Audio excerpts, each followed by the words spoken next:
Hi, this is John Okoro. Welcome to this week's Auspicious Agile video blog post. This week we're going to continue our coverage of Agile scaling methods. We started out previously looking at some methods. We're going to look at DAD and Spotify this week. But let's do a quick recap where we've been. We took a look at SAFe, which is in version 3 with a sneak peek of version 4, one of the leading scaling frameworks out there for Agile. And we also took a look at LESS. LESS, which comes in the flavors of less, and of course less huge for larger teams and larger contexts. And that, again, a leading framework today. So SAFe and LESS, two of the big ones and the big players. Now, we're going to get into some others. We're going to take a look at DAD, Disciplined Agile Delivery by Scott Ambler. We're going to take a look at Spotify by the Spotify company. So DAD, key to remember with DAD, it is a hybrid framework. It's not pure Agile, it's not pure Scrum. Spotify. Spotify was created for the Spotify company. It was created for their usage, and it's just secondary that other people happen to use it as well.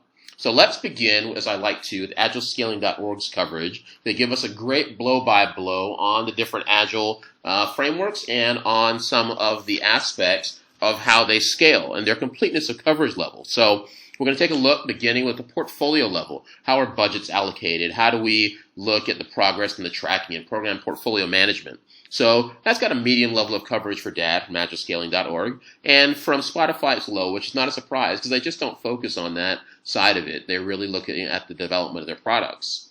Again, for the program level, and the program level has been argued that it can be viewed as more just a product view or a large product view. But from a program level, the DAD framework has a high level of coverage, and the Spotify framework has a low level of coverage. So that is, again, the view there. From a team perspective, what we see is that both DAD and Spotify do a really good job of covering how teams work together, what's the makeup of a team. DAD has team leads and product owners, not the same as Scrum necessarily, and Spotify has its structure as well for teams. And then how do we do with our Agile engineering and XP practices? Well, from that perspective, you get a high level of coverage in DAD, telling us how to do things, and a medium level of coverage for Spotify, telling us about that. When we look at the inter-team coordination, again, a high level of coverage for DAD tells us about geographic distribution and how do we work with that, and many other things we might want to know. Spotify also gives us a high level. How do the different teams work together, and they're at some different locations as well? Those sorts of things. So overall, in total, from the AgileScaling.org coverage, completeness of coverage levels, we get a high for DAD and a medium for the Spotify method. Let's look at some details now. Let's go to a little more discussion and analysis on this. DAD, in a nutshell, it's a hybrid framework. Key is that it starts in the middle. If you consider SAFe starting big and LESS starting small, well, in the middle, you have DAD, which is starting in the middle. And if you look at the approach, it's going to look very familiar to those of you familiar with waterfall. So you start with inception, you go to construction, and then you're going to go to the transition, which is going to be a hybrid. And that shouldn't be a surprise. Of course, it is a hybrid method, not a pure Agile method. And if you look at the cycle, you've got 4 different life cycles you can choose, from Agile, Basic, Advanced Lean, Continuous Delivery, and Exploratory. It has highly practical and does not strictly adhere to Scrum. And you're expected to tailor this to your own approach. You don't just take it out of the box, but take it your own way and tailor it. Now, certification is available for this, and you can follow the approach of Aikido, Shuhari, follow the rule, break the rule, and then be the rule. And it goes along with having white, yellow, green, and black belts in Disciplined Agilist certifications for this. And then, of course, a note, having many approaches within DAD makes it a little confusing to implement, especially from a SHU perspective. When you're coming out of the gate and you want to just learn and understand the rules, it's a little tough.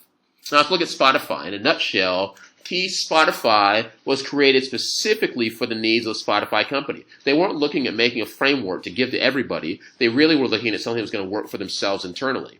It comes down to being a matrix, which comes down to tribes and squads. Squads are basically teams, like a Scrum team, but it's not Scrum necessarily specifically, although it's similar. And then you have guilds and chapters, which cross and act like communities of practice, which many of you are probably familiar with. The idea is that squads within the tribes follow the Dunbar number principle, which is basically you can not exceed about 100 people, kind of similar to some other frameworks. There's a limit to the number of people in one grouping that can work effectively together. And each squad and tribe is actually intended to act like its own little business. And the chapters and guilds are basically like little communities of practice to help you build the business together, bring the little businesses together so they're not just working on their own, but they get some benefits of being in a larger company.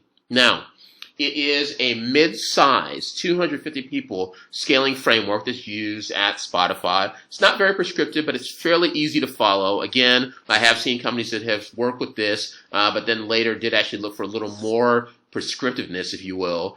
They want a little more shooability, I would suppose you would say, where they're able to kind of take it out of the gate and use it a little more. Now, next time, let's look at Scrum of Scrums, which is basically a foundational, thanks to Mountain Goat Software for the diagram, and for Nexus, coming from scrum.org, and we'll take a look at that as well from a perspective of other Agile scaling frameworks out there. So, until next time, stay agile. I hope you got some good food for thought, some good things to think about here on scaling, and we'll talk to you next time.